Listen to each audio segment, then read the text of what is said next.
সেদিন সকালে প্রথমবারের মতো মাকে ডেকে তুলেছিল, অথচ ২১ জুলাই দুপুরের পর পাল্টে গেল সব। এখন মায়ের হাজার ডাকেও সাড়া দেবে না তানভীর। আমাকে স্কুল থেকে কল করছে আমার ছোট ছেলের মিসে। তখনই আমি খবর শুনে ফেলছি ওনাদের আগে।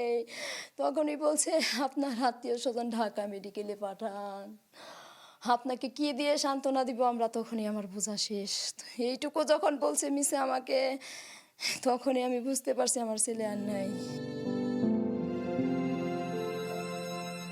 যাকে ঘিরেই ছিল সবটুকু জীবন, আশা জাগিয়েও দপ করে নিভে গেল।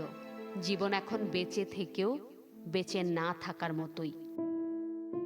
সন্তানের নিথর দেহটার মতো তারাও যে নিথর। ক্যাপ্টেন হিসেবে গেটে দায়িত্ব পালন করে সবাইকে সারিবদ্ধভাবে বের করে দেয়, ঠিক যেখান থেকে বের করে দেয় ওইখানটাতে প্লেন ক্রাশ করেছে। আল্লাহ, আমার তানভীর আর ফিরবে না।